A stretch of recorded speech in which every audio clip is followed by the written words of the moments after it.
வணக்கம் விவசாய சொந்தங்களே. நம்ம 3 மாதத்துக்கு முன்னாடி ஒரு விதை விதைச்ச வீடியோ போட்டுருந்தோம் பார்த்தீங்களா. இன்னோட 96 நாள் ஆயிடுச்சுங்க. பார்த்தீங்கன்னா பயிர் நல்லா முத்திருச்சுங்க. நெல்லுலாம் பார்த்தீங்கன்னா தாள் அடியில் தாள் தான் பச்சையாக இருக்குது. ஏன் இவ்வளோ சீக்கிரம் அறக்கணும்னு பார்த்தீங்கன்னா மழை வேறு ரெகுலராக பெய்யறதுனால கழனி ரொம்ப ஈரமாகிடுச்சுங்க. ஈரமாகிடுச்சு, மழை அதிகமாக பெய்யறதுனால பயிர் படுத்துக்குச்சுன்னா பயமாக இருக்குங்க. ஏன்னா இவ்வளோ கஷ்டப்பட்டு கடைசியில் வேஸ்ட்டாக போய்டுன்னு சொல்லிட்டு செயின் வண்டி வச்சு அறக்குறேங்க. அப்புறம் செயின் வண்டி பார்த்தீங்கன்னா ஒரு அவருக்கு 2800 வாங்குறாங்க.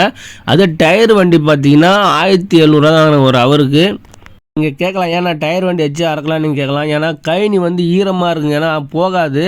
அதே செயின் வண்டி பார்த்தீங்கன்னா ரொம்ப பெல்ட் வண்டி இருந்தாலும் ஈஸியாக போயிடுங்க.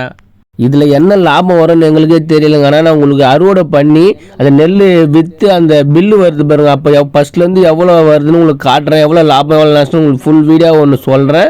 அதுக்கப்புறம் ஒரு வழியாக நெல் அறுத்து முடிச்சிட்டாங்க. ஒரு டேங்க் கூட சுத்தமாக இல்லைங்க. இந்த வாட்டி நஷ்டம் தான் பட்டோம். அடுத்த வீடியோவில் சொல்கிறேங்க.